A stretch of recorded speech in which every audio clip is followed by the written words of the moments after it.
Okay, so let's talk about a portion of pacing that a lot of people don't even realize is pacing related or don't realize that they're doing. A lot of times when we talk about the pacing rules, we talk about things like don't use adverbs or don't start your chapter with a dream sequence. But one of the writing rules that you shouldn't listen to, and by the way, I don't think you should listen to writing rules. If you've ever taken any course from me, you know that for me, writing rules are like writing guidelines, but there's no such thing as a writing rule. Maybe some grammar rules, maybe, but no writing rules. So, one of the writing rules that I want you to not necessarily not listen to, really tread with caution, is that writing rule when somebody tells you that the structure of your book has to be a certain way.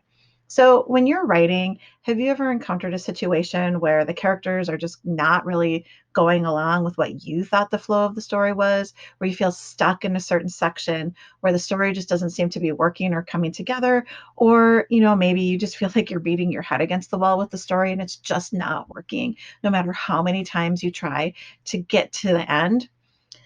One thing that can happen it is that you can be listening to structure or that you can be listening to people who say, okay, structure has to look like this.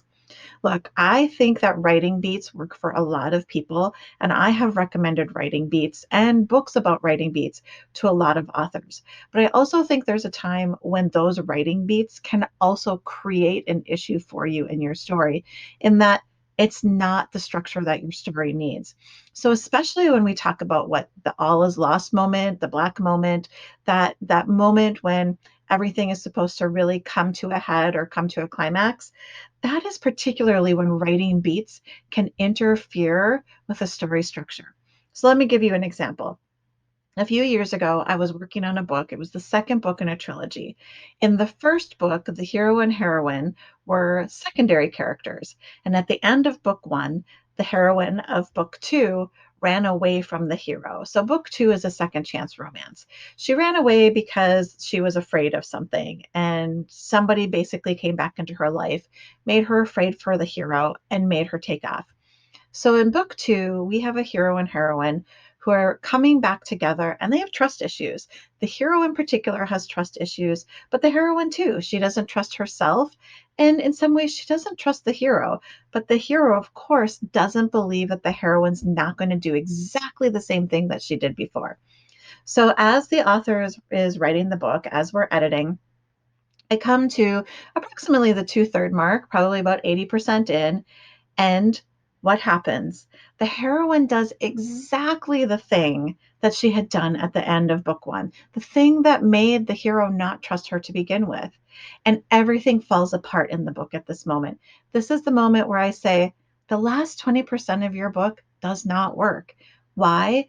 Because you have spent 80% of the book with the heroine convincing the hero and the readers that she's not going to do this again, that her character arc is different and she is changed and he can trust her and be in a relationship with her, and that the readers can believe in their happily ever after.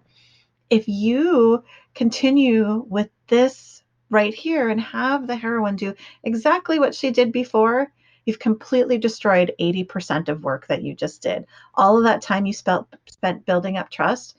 Now the readers don't believe in the happily ever after anymore because the hero's not going to believe in it. How can he trust the heroine again after she did that thing that she has spent so much time assuring him she wouldn't do?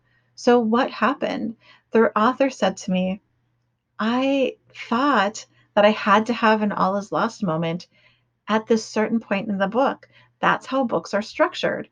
And I said, you don't need that all is lost moment here. Your all is lost moment came at the end of book one, came before their book even started. This book is now a different story arc. You have a different story arc here. So the author went back and she took out that moment of the heroine taking the exact same action to create a really angsty and not and an all is lost moment that didn't work for that book. And instead, she gave that moment to the heroine where the heroine said, normally this is what I would do, but I'm not going to do that. I'm going to do this other thing instead. And now what you have is you have character growth. You have a character arc. The character arc has to work in the pacing just as much as any beats have to work. So that's the thing to remember when you're looking at pacing. It's not just about certain beats, it's about what works for the characters and what's going to help your readers believe in the happily ever after. So when you're looking at your story structure, don't say, I have to have this beat here and I have to have this beat here, and then totally forget about character arc, totally forget about the believability of a happily ever after or happily for now, and totally forget about the readers that you brought on the journey with you. Instead, say to yourself, hmm, is this what the book needs? Or does the book need something else?